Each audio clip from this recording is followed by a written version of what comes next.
So right now we're taking a look at some of the actual gameplay, the pre-planning phase. So why don't you tell us a little bit about what we're looking at and what's going on here? Right, so this is the map that they're making. Okay, yeah, I can hold it.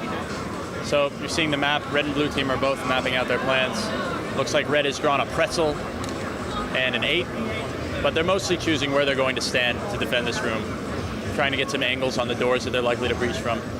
It looks like what blue is trying to do is breach the bottom door. They're going to have to use a door charge for that, so there's going to be an explosion there, knocking that desk away, probably killing red too if he stands there. And blue may also be breaching that northwest door you see up there with a guy throwing a grenade towards that X on the right.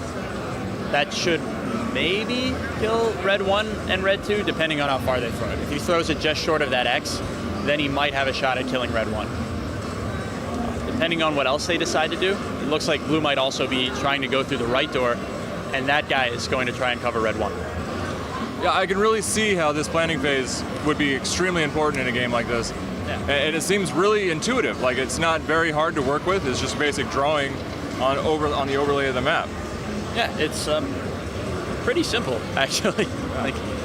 But we think it's really important. It definitely adds a lot of depth to the game. Absolutely, yeah. You also see in the bottom right, red is, they're stacking 2 people by the power box. That's pretty important because if they get the power box, they have night vision goggles on the attacking team.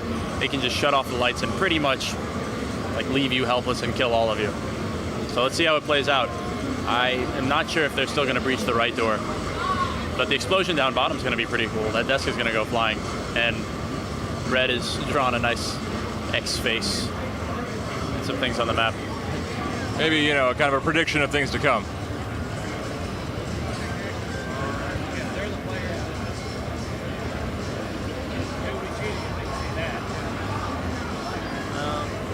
I think red probably has an edge over here since they're covering the left door pretty well. Yeah, they do seem to have a lot of angles. Oh, here we go. But blue's trying to distract them with that explosion down bottom. That's actually what that was. Oh, never mind. Blue clearly has the edge. Blue threw a grenade into the top right, killing 2 of red guys. Oh, instantly. Oh, wow. And yeah, blue just clean swept them because they managed to take out 2 guys with amazing. That was a good people. They die really fast. That was, if the plan works out against the other team's plan. And I did like that distraction technique. That seemed really efficient. It's like especially distracting because they knocked the desk all the way across the room. Right, yeah. Papers on it that just went flying. Probably got red to turn that way and missed the grenade that landed right at their feet. Makes sense. All right, we'll take another look at one more of these planning phases. See if red can kind of pick up the pieces and figure out what happened to them before. Yeah. So it normally works in 3-round increments. Okay. Or rather, I guess, you see up there in the top left is round 2, blue has 1. So 6 rounds where you get 3 attacking, 3 defending. I see. Red's behind a little bit. And so is it a 2 out of 3, or do you go the full 3 in 3? You do 3 and then 3, right? Okay. So if you win 2, then you still play the 3rd one out. Gotcha. Eventually we'll refine how that format is played out, but at least for PAX, the easiest way for us to do it is to have people experience defense, which is a little simpler to figure out because there aren't as many breaching items and things to learn. Makes sense. And then have 3 on offense once they figured out the basics for defense.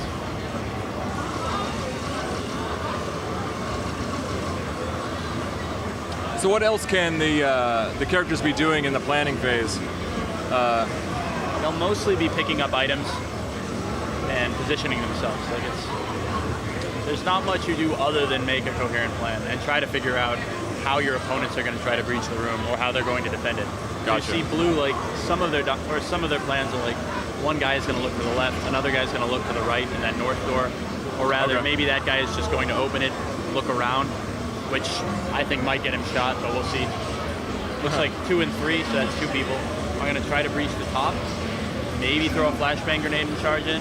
4 is going to come through the bottom, probably get shot by 2 or red 1, depending on if red 2 decides to look at the door to his left.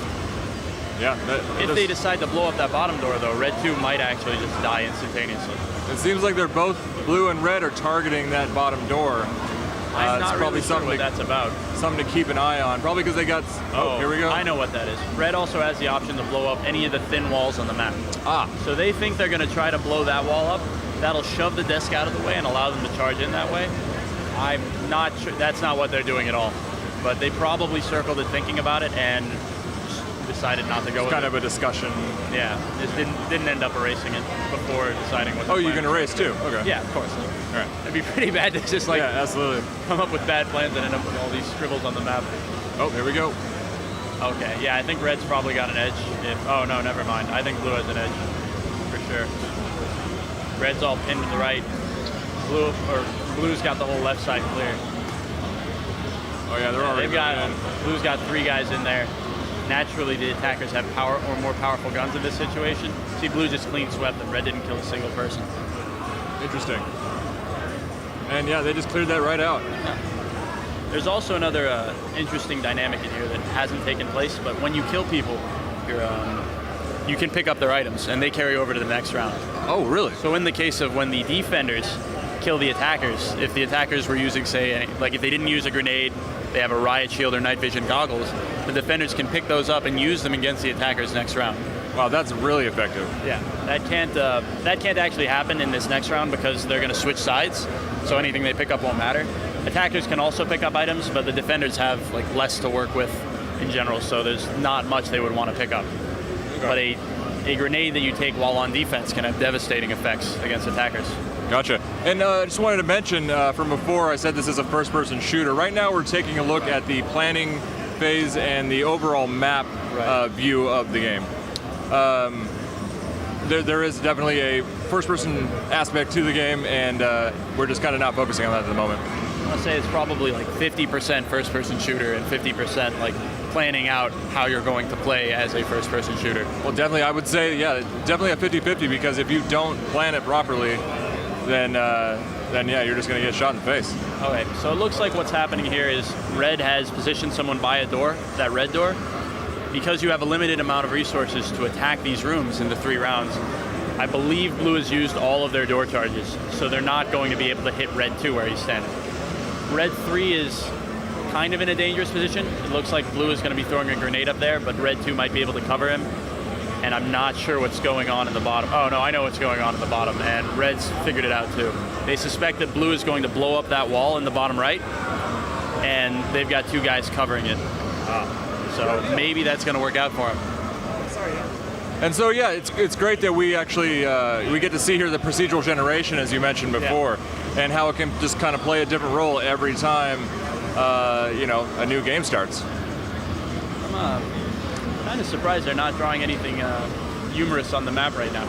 We get a lot of like profane drawings. Oh, I'm sure. Yeah, I mean, anytime you give somebody a pen or a pencil and a platform to draw on, they're going to get that. Yeah. We have not developed a profanity detecting algorithm yet.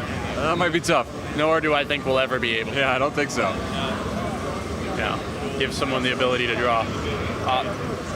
Yeah, they're definitely breaching that bottom room, and red knows about it.